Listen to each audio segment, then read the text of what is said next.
Welcome to the Costello Coaching Podcast, where we talk about developing the human within the athlete. My vision is to enhance people's performance in all aspects of their lives. I hope you enjoy.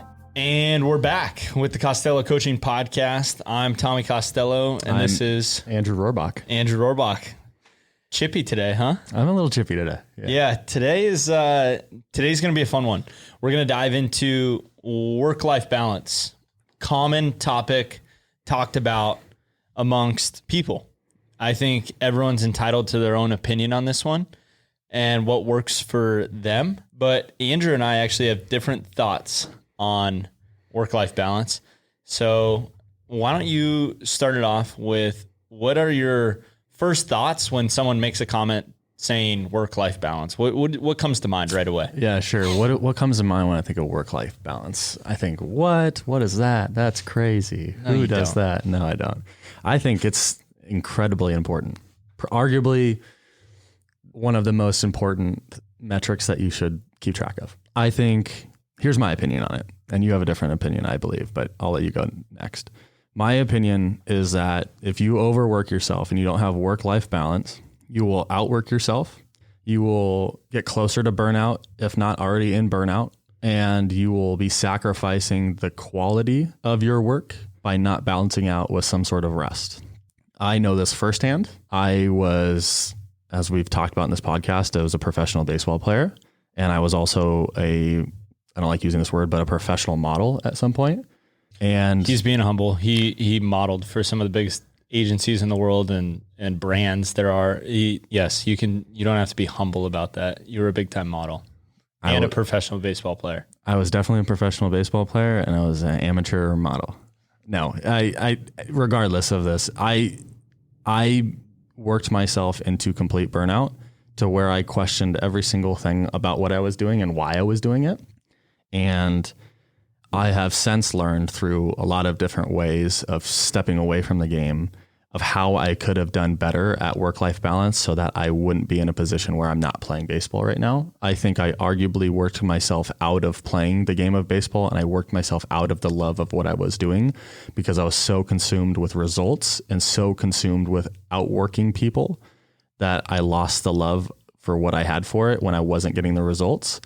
And if I would have just balanced that with a little bit of rest, and rest is different for everybody. Rest for me would have been maybe a couple more naps or maybe like journaling or something about going inward and checking in with myself instead of just burning the candle at both ends. So what were the things that you were doing? What were the activities that were burning you out? I was training 6 hours a day. I was in training, not just work. I wasn't in the gym for 6 hours a day. I was doing weights from 8 to 10. Then I'd go do a warm-up routine that I learned from TB12. Shout out TB12, best place in the world. I'd warm up, then I'd throw, and then I'd go do an entire recovery aspect from TB12. So it was. What was the pregame, or what was the routine you did at TB12? Break that down. I'm just interested. Yeah, sure. I would work on my pliability. So I'd massage my arm in terms of getting it completely loose for whatever the action that I was about to do with it. So if I was going to throw, I'd make sure I'd work my forearm out.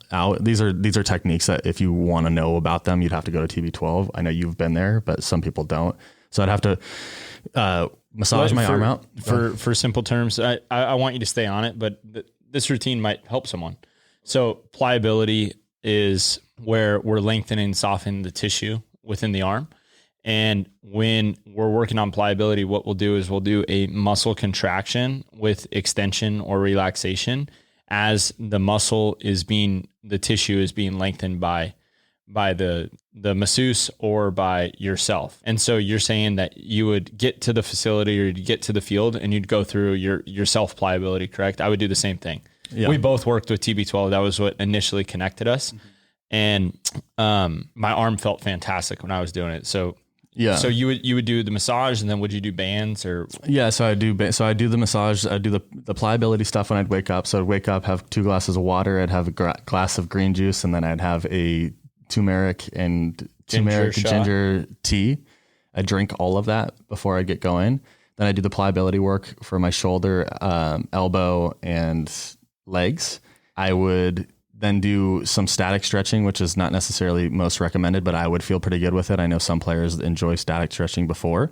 So I'd go a full static stretching, and then I would then go into bands. Then I'd go into activation. So I'd start doing a little bit more loaded workouts that would help activate certain muscles that I would try to go to. I would literally try to wake my entire body up before I even picked up a baseball. Then I'd go through weighted ball stuff, and then I would pick up a baseball. And it arguably was 2.5 hours of work before. Okay. So first off, on a psychological component, I think that's too much. You shouldn't, and this goes to routines, habits and routines. If you're so tied to your routine, I believe that you can create a burnout effect with it, right? You feel like you can't perform what you were naturally born able to do, but now all of a sudden you need a 2.5 hour routine to execute that. That's messing with your psyche completely. Where now I just pick up a ball and throw, but I felt like I needed to go through an hour routine before I threw 2. And you really don't have to. And I know you're still in the frame of mind where like you like going through your stuff before you play catch. I've freed myself up. My arm hasn't hurt in 2 years, and I throw 4 or 5 times a day. And I can get up on the mound and I can throw a bullpen at 87 to 88 miles an hour. And that's pretty much what I threw when I played. And I have a completely torn UCL. I think when I psychologically freed myself up to say that I don't technically need all this, the hay's in the barn, the work has been done. I train like I'm playing still. I do my tissue work like I'm playing still. And I go out and I play catch and my arm feels completely fine. And I don't overthink it if it's hurting or if it's sore or if it's fatigued. I'm just like, all right, it is what it is. I don't need to throw as hard today. Now I understand because I've been there. When you're playing professionally, you're playing collegiately and everything is tracked. Every pitch is tracked. You can't have a day where you just say you don't feel your best. Where every other sport in this world, except for track and field, maybe, you technically don't have to hit your PRs every single day. But when you're playing baseball in a pitcher, say you're 90% of your capability. Well, 90% of your capability might cut it if you're a left tackle in the NFL. 90% might cut it if you're a linebacker, even a quarterback, or a basketball player or a tennis player. But if you're a pitcher and you're at 90%, that could be 12 miles an hour off your fastball. Right. Right? It's subjective. Yeah. But you get my point. And so I think I want to get back to the work-life balance, but I think how you think about your work has a lot to do with how you feel about your work. So maybe people need more of a rest from their work if they're going into it with such a loaded feeling about it. Like if the work feels light and the work feels easy, maybe the volume could be heavier. But if the work feels heavy, then maybe you can only take so much of the work. And I think that largely is determined by the way you view your work. So I think, was your work viewed as very demanding and very stressful? Yeah. Yeah. See, of course, but it was also associated with something I really wanted to do. Same. And I've lived there. I've been there. And that's why we became such good friends. Yeah. I lived that same emotional context. I think if we're going to backpedal and unpack that a little bit, if we could use my routine as an example. Sure. What's the unpacking of what I was really going through when I was overworking myself with a routine and stuck to my routine? What is that based? And I can give you the answer. I mean, psychologically, not psychoanalyzing you, not trying to be a psychologist, but just doing my own inner work. What I feel that was from is, number one, not feeling like you were enough to succeed. So you had to do so much work to prove it to yourself that you were worthy of the success, or you had such a deep fear of failure that you were going to do everything you possibly could to not fail. And the image that comes to mind is someone hanging on the edge of a cliff when maybe there's a rock that they could put their foot on and they just do a simple press out, like you're pressing out of a pool, and they just put themselves up to the edge of the cliff. But instead, they're closing their eyes and gripping the edge of the cliff and just squeezing on as hard as they can so they don't fear of failing. Yeah, you hit it right on the nose. Fear-based. It sounds so fear, and mine was so fear-based. And I took that fear and anxiety onto the mound many times. Yeah. You'll translate it other places. It was fear-based for me. I was very afraid to lose my career. Yep. Instead of playing for my career. Yep. It was, I gotta get back. Yep. I gotta perform every single time. And people really deal with that. And we're not even talking baseball players. Yeah. Your line of work, my line of work, Fortune 500 companies. It's all, there's an underlying thing of fear. If we don't make this sale, if we don't get this, it's all results based. That's why I'm a big component of, yes, you can have something that you love to do and be fully passionate about it. But some of the best work I've done in my new career of doing this have come from taking a step away from it and letting it simmer. I get great ideas within that rest period. And if I don't take that rest period, I will only stay where I'm at. It's the same thing with like the undulating principle of like weightlifting. If you constantly train, don't have a deload week. If you don't have a deload week or deload or rest between work, you're going to never progress, and you're going to only stay where you're at and significantly not significantly, but shortly and smally little steps get worse. Hey guys, hope you're enjoying the show. Only way this podcast grows is if it's shared. So please share it with your friends, family, or anyone you feel like it can help enhance their performance in their life. A little karma goes a long way. Let's get back to the show. I agree. My best ideas and thoughts and execution has come after a 3-day vacation or a 4-day, or leave town on a Wednesday, come back on a Sunday night. And some of my best work comes from that. I do believe though as well, I think it's easy. It can be a slippery slope in terms of you need to stack the hours and you need to put the hours in over time and compound those strong days of work where you feel tired and you feel depleted and you're putting everything you have into it, all the way to the point. And the way that I do it is I just work. And until I feel like I need a rest. And then sometimes I get a little sick, and it usually comes once every 2 months, and I sleep for 18 hours and I eat and I take a day off and then I get back to it. But the flow that I'm finding for myself is probably 9 weeks, like 11 weeks, 12 weeks of highly concentrated focused work. So like 90 days of work, and then 4 days of removing myself from it and feeding myself back with the things that I love to do, where some people might feel as work, but mine would be working out and swimming and running and just putting all my energy into that. And then I come back with new ideas. And I love plane rides for note taking. I'll sit on a 4-hour flight and I'll just think about my business. I'll think about my work and I'll take notes. And those are the things that kind of bring me back to center and rest. I rest. I don't do well with, okay, Tuesday I need to rest, and Wednesday I need to get after it, and Thursday I need a half day, and Friday I need to go as hard as I can. Saturday I need to go as hard as I can. Sunday, you're not allowed to do anything. I don't really do well with the days of the week and structuring it in terms of how much I'm going to work or what I'm going to do. Why is that? I think, I'm just curious. Yeah, no, I think if I want to get something done, I'm just going to get it done. And it doesn't really matter the day of the week or the holiday or whatever it is.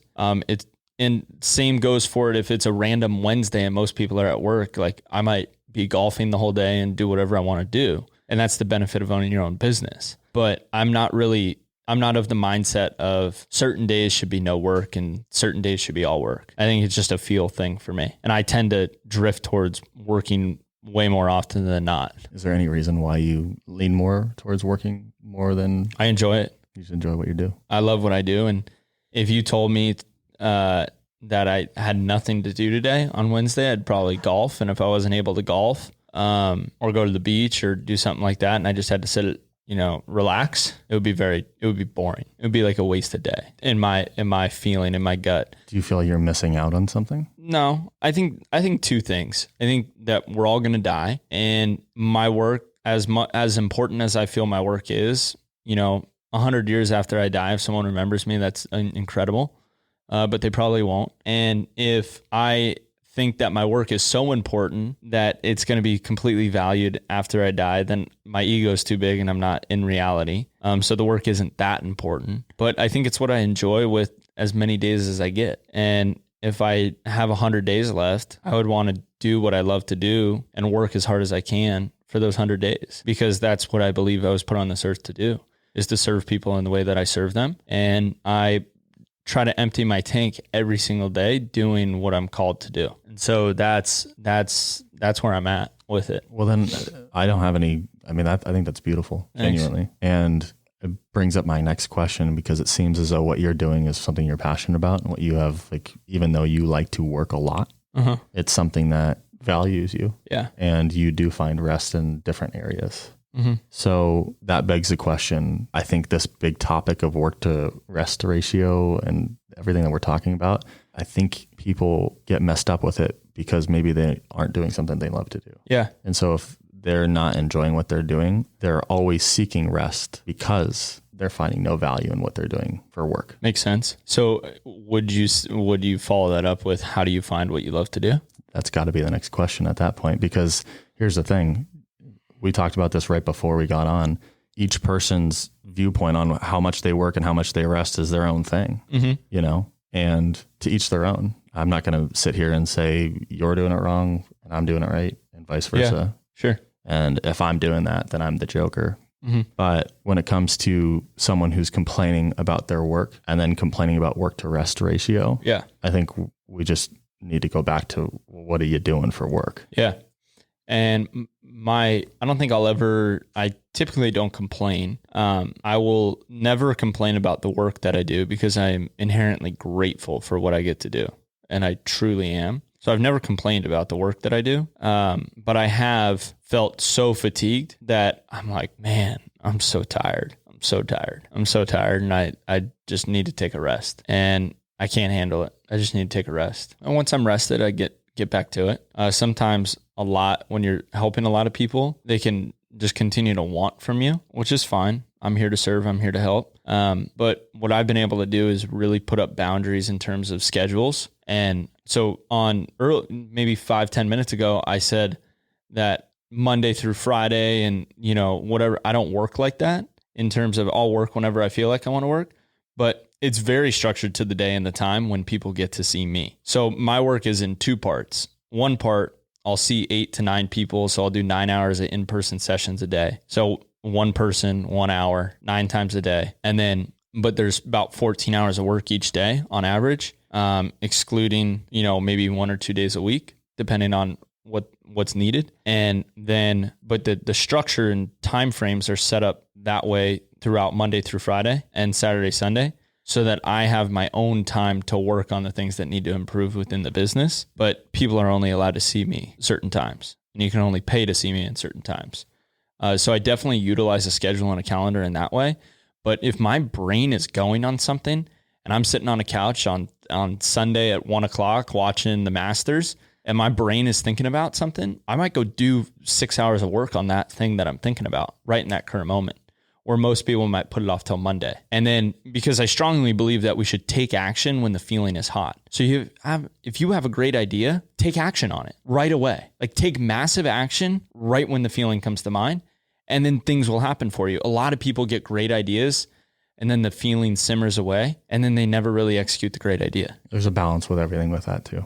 I think there's a balance with that. I think, you can act on it immediately. And I think that's a great way to go about it. But some great ideas stem from just letting the seed be planted. Sure. But I see what you're saying. Work at the same time, right? Put the work in once you hear it, once you feel that feeling. But what about with someone who doesn't enjoy what their work is? I think I have 2 parts to this. Number 1 is just pick what you love to do every day, or pick what it is that you love and find a way to exchange a marketplace value for what you love. And then if you can't really figure that out, you could start to take note over the span of 3 to 4 months or 6 months or a year, and dedicate the year to say, what do most people ask me for help on? Just in general, if friends call, or if my brother calls or my sister calls, boyfriend, girlfriend, wife, husband, whatever it is, what do most people that I know or who know me call and ask me for help with? And what you'll end up seeing is there's probably a pattern with it. Most people in your circle will have a certain sense of value for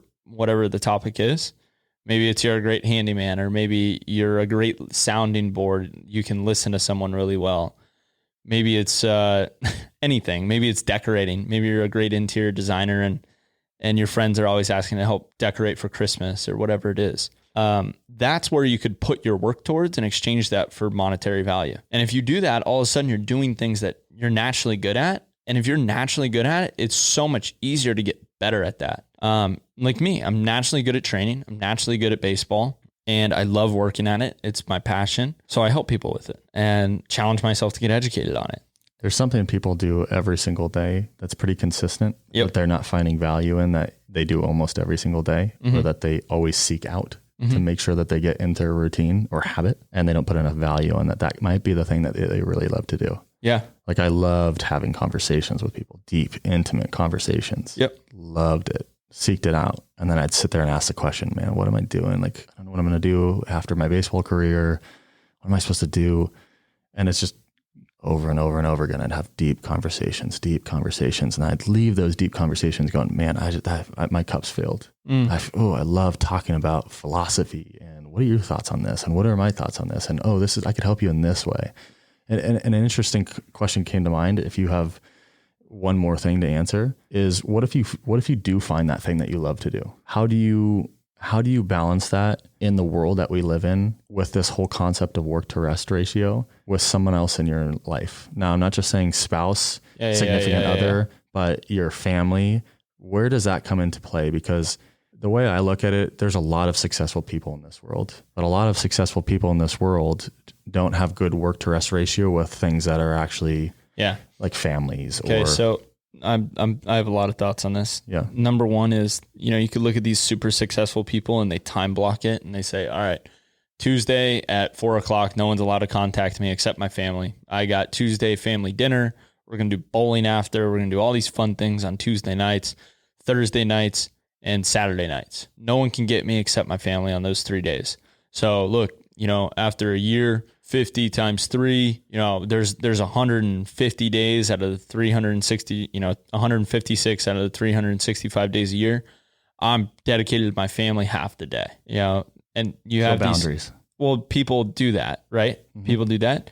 I don't really feel that that's genuine. I don't think it's genuine. I think it's time blocking it like it's a business. And deep, meaningful relationships where you're interconnected, you're either family or it's your significant other, that requires more than just time blocking. It requires a presence, because if I time block it, well, maybe it's good that no one in my business world can contact me, right? I think it's why most people crave a 9-to-5 job, not only for the security of every Monday through Friday when I wake up, I have a place to be and then I know when I'm done, but also that there's some consistency around the fact that, at 5:30, at 6:00, you're going to be home for dinner. And they've time blocked it where there's set up time for them to be together. Now, when people are performing their passions and what they truly do, like Laird Hamilton doesn't wait for 6:00 dinner to happen. What if there's a massive wave happening at 6:00? He's not putting his most passionate desire to the side for dinner, maybe sometimes, but not all the time, because he has to go live out what his inner passion is. And if my inner passion is helping and serving others to become their best, that might happen at 7 p.m. on a Tuesday night. So it's so weird because it's a yin and a yang in terms of, okay, you could go take this job that has the structures and has these things so you could be with the people that matter in your life, but also you might have to sacrifice your passion for that. So I don't think our passion follows a clock. That's why when I work 14 hours a day, and that's probably twice the amount most people work, it's my passion fueling that. It's not my energy. It's deep-rooted inner passion of doing what I do. So I think it's really hard for people to say, it's like, pick what you want. Pick your passion or pick your schedule. And then if you can make enough money where you could say, I have enough money where I don't need to see people anymore, or I can do whatever I want, sure. But then it's going to be a really weird feeling because you're not going to be in your passion either. Yeah, I agree completely with the whole passion versus schedule thing. When it comes to this concept of, say you've picked your passion, you love helping people. I love helping people. Okay, yeah. We're doing our passions right now, right? Yeah.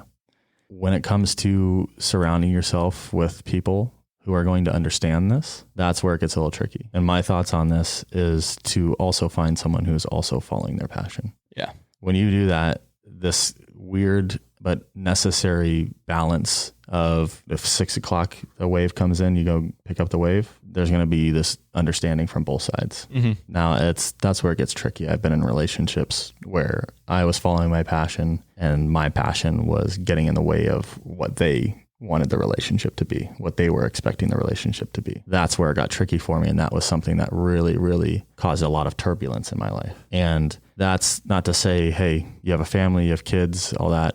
You still got to be there for the kids. You got to find some sort of way to, your passion's going to be there. But when it comes to, that's a different subject, having kids. But find somebody and find an environment who understands the sacrifices that you're going to have to take in your life when you found a passion and something that you find very meaningful in your life. Find people who understand that, find value in that for you, find value in that for themselves, because you might also be leading them to their passion. Oh, yeah, I couldn't agree with that more. You got to, because if someone's following their passion, they can all of a sudden have a sense of respect for what you have to do. Yeah. You know, but if it's two opposites where, you know, one's after passion and one's after structure and time, that's tough. It's tough. Because then there's no marriage between the two. Yeah. There's just so opposites. And not saying that they can't work out. I'm just saying my advice is to also find someone. I would also have to say this though. If you're in your passion, there's no such thing as work-life balance. If your passion is your work, if balance is your passion. Yeah, maybe that's not a concept that is there then. Maybe if your passion is your work, you're just living. Yeah, literally. You're not working. That's how I feel. So this whole concept that we've talked about this entire podcast about work to rest ratio or work to life balance, maybe the solution towards it, what we kind of believe here. Just find your passion. Find your passion. I like it. Didn't think it was going to go this way, but it did. We shook hands at the very beginning of this that we wanted to still be friends afterwards. Yeah. And I think we came to a great concept. I feel like I want to hug you. Yeah. Let's shake it up. Let's shake it up. Yeah, see. That was great. There you go. That was great. We'll be back at it again next time. Hey guys, thanks for listening to the show. I hope you benefited from this. Give the show a follow, share it, and comment what you'd like to hear more of so we can help more people perform in all aspects of their lives.